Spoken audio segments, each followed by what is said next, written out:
नमस्कार, आप देख रहे हैं 24 रिपब्लिक भारत संजीव के साथ। आज हमारे बीच वर्तमान मुखिया रतनपुरा के श्री गौरी शंकर पांडे जी हैं। इनसे आज हमारी खास बात है। आइए इनसे कुछ पूछते हैं। मुखिया जी, सबसे पहले आपका 24 रिपब्लिक भारत में स्वागत है। जहाँ तक मैं समझ रहा हूँ कि आपको फुर्सत तो मिलती है नहीं, क्योंकि कभी यहाँ पंचायत में जाना है, कभी उधर पंचायती करने जाना है, कहीं कुछ करने जाना है। तो आप हमारे लिए समय निकाले, इसके लिए बहुत बहुत धन्यवाद। सबसे पहले मैं एक सवाल आपसे पूछना चाह रहा हूँ कि अभी वर्तमान युग में बहुत सारे पंचायतों में बहुत कठिन दौर चल रहा है। इस कठिन दौर को आप किस तरीके से सामना करते हैं? देखिए, जैसे ही आप जनप्रतिनिधि बनते हैं तो आपका राजधर्म हो जाता है कि आप जनता की सेवा में 24 घंटे लगे रहें, और जो भी 24 घंटे सेवा में लगे रहेंगे वो इस चीज़ को अच्छी तरह से, जनता की सेवा को अच्छी तरह से कर सकते हैं। और पता है, जैसे अगर 10 काम है तो 10 का 10 आप नहीं कर पाएंगे, हो सकता है एक छूट गया हो, वो कल होगा। मतलब इसमें आपको हमेशा ऐसो एक जनप्रतिनिधि को हमेशा जनता की सेवा में लगे रहना चाहिए, क्योंकि बहुत तरह के काम होते हैं। जो जनप्रतिनिधि है, विकास से संबंधित कार्य होता है, कहीं कोई सामाजिक कार्य हुआ, कहीं कोई सांस्कृतिक कार्य हुआ, कुछ कहीं भी अगर पंचायत में किसी तरह का विवाद हो गया, आपस में मनमुटाव हो गया, हर काम को देखना पड़ता है। तो इसके लिए आपको सदैव तत्पर रहना होगा, और तभी आप पूर्ण रूप से जनता की सेवा कर पाएंगे। अभी मनरेगा का काम चल रहा था, तो उसमें आपने अभी तक कौन कौन से कदम उठाया है? जैसे मुखिया बनने के बाद ही मनरेगा योजना तो बहुत पहले से है, और मुखिया बनने के बाद मैंने भी मनरेगा में बहुत सारा कार्य मेरे पंचायत में भी हुआ है, जिसमें कि पूर्व में था हर घर में मतलब हर दरवाजे पर मिट्टी भराई का कार्य। तो शुरुआती दौर में वो कार्य सबसे ज़्यादा हुआ था।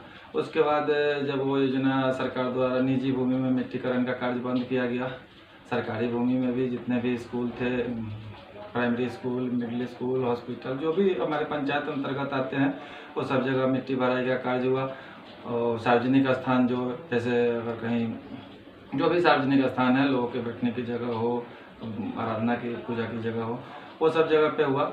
उसके बाद मनरेगा से बहुत जगह सड़क निर्माण भी हुआ है, चूँकि मेरा पंचायत इस मामले में, सड़क के मामले में बहुत पिछड़ा हुआ था। और आज स्थिति ये है कि अब मेरे पंचायत में कहीं भी सड़क छूटा हुआ नहीं है, मतलब सब कार्य हो चुका है।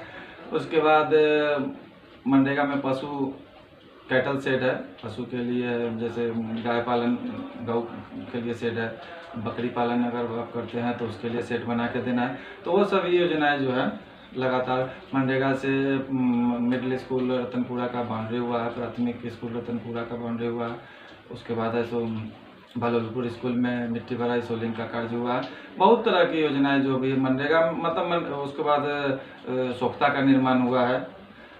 ये सब कार्य जो है सो वो जब से मैं मुखिया बना हूँ तब से लगातार है सो ये सब काम हो रहा है, और जनता की सेवा में लगा।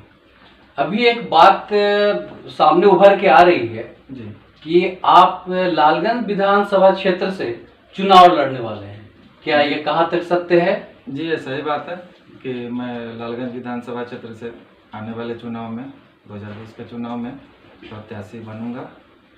लेकिन अब आप ये मानते हैं कि आपकी टक्कर जो होगी, कांटे की टक्कर होगी, क्योंकि इस बार मुन्ना शुक्ला भी आ रहे हैं, वो भी मैदान में आ रहे हैं, तो क्या आपको ऐसा लग रहा है? देखिए, अभी तो ये उस समय कौन कौन उम्मीदवार होंगे, किस पार्टी से कौन होंगे, मैं इतना जानता हूँ कि मैंने मुखिया के रूप में जो कार्य किया है, 24 घंटा जनता की सेवा किया है। एक समझिए कि प्रखंड स्तर में, आप प्रखंड में कहीं भी जाएंगे तो ये चर्चा जरूर होती है कि रतनपुरा के मुखिया ने मुखिया के रूप में अच्छा कार्य किया है। तो मैं उसी को आधार मानकर वो प्रखंड से फिर आगे भी विधानसभा क्षेत्र, जिला में भी चर्चा होती है कि रतनपुरा मुखिया ने मुखिया के रूप में कार्य किया। देखिए, एक बात और मैं कहना चाहूँगा कि सरकार की बहुत सारी योजनाएं हैं, तो सबसे पहले जो सक्रिय रूप से सेवा में रहेंगे वो ही सरकार की योजनाओं को लागू करवा पाएंगे। उसके बाद भी क्या होता है कि सरकार की योजनाओं के अतिरिक्त आप अगर मुखिया हैं या जब कोई भी जनप्रतिनिधि है तो आपको ऐसो जनता के बीच में रहना होगा। बहुत तरह का कार्य होता है, सामाजिक कार्य होता है, धार्मिक आयोजन होता है, कहीं कुछ वाद विवाद हो पंचायत में या अपने जनता के बीच में, तो सब जगह आपको ऐसो बोलते हैं ना कि फ्रंट से लीड करना, तो वो चीज़ करना होगा और तब जा करके आप ऐसो अपने पंचायत को लेकिन ये है कि आप अभी मुखिया हैं और वो एमएलए होगा, वो एमएलए का चुनाव होगा, तो दोनों में तो बहुत ज्यादा फर्क हो जाता है, क्योंकि वहां आप विधानसभा में बैठेंगे और यहाँ बस अपने पंचायत तक करेंगे, तो आपका फील्ड जो होगा, वो क्षेत्र जो होगा आपका बड़ा हो जाता है। तो उस परिस्थिति में आप क्या कर सकते हैं? देखिए, प्रायः देखा क्या जाता है कि जैसे मैं आपको उदाहरण देता हूँ, मैं ही अगर मुखिया बना, मैं चाहता तो जिस विचारधारा या जिस दल से, कोई किसी भी दल से या किसी विचारधारा से जुड़ करके और वो राजनीति कर सकता था, उस दल की राजनीति कर सकता था, तो उसमें उस दल में मेरा जान पहचान हो सकता है उस दल से टिकट का मैं दावेदार होता। लेकिन मुखिया बनने के बाद मैंने वो नहीं किया, क्योंकि मेरा राजधर्म ये कहता था कि मुखिया के रूप में मेरे ऊपर मेरे पंचायत के लोगों की जवाबदेही है। और मैं कहीं नहीं गया, आपको जानकर आश्चर्य होगा कि पटना गए हुए मुझे साल भर हो जाता है, हाजीपुर गए हुए 2-2, 3-3 महीना होता है। और आप मेरे पंचायत के लोग हमेशा कहते हैं, अगल बगल के भी प्रखंड क्षेत्र के लोग कहते हैं कि रतनपुरा मुखिया को फोन कीजिए, 10-15 मिनट में ऐसा अपने पंचायत में हाजिर हो जाता है। तो वही अगर मान के चलिए, अगर जनता ने अगर मुझे मौका दिया, अगर मेरे ऊपर अगर वो विश्वास करेंगे, मौका देंगे, क्योंकि अभी तो मैं उम्मीदवारी दे रहा हूँ, और जनता अगर मुझे बना देंगे तो मैं ये विश्वास दिलाता हूँ कि विधानसभा सत्र को छोड़ करके बाकी समय मैं हमेशा अपने लालगंज के लोगों के बीच में रहूँगा। लेकिन एक चीज ये भी है कि एक सवाल सामने आ रहा है कि आप किस पार्टी से चुनाव लड़ेंगे? देखिए, अभी तक मैं किसी दल से जुड़ा हुआ नहीं। मैं जब भी राजनीति को मैं समाज सेवा का माध्यम मानता हूँ।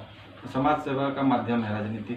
और जब मैं आया तो चूँकि आप भी जानते हैं कि मुखिया के चुनाव में कहीं कोई दलगत यहाँ राजनीति होती नहीं है, दलगत चुनाव होता नहीं है, तो मैं मुखिया बना और उसके बाद भी किसी दल से मेरा जुड़ाव नहीं हुआ।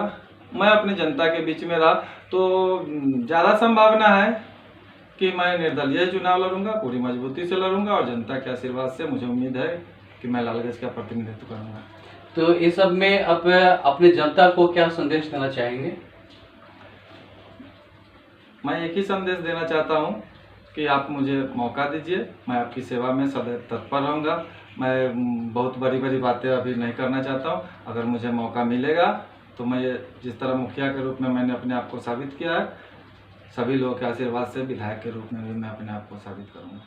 जी, बहुत बहुत धन्यवाद आपको।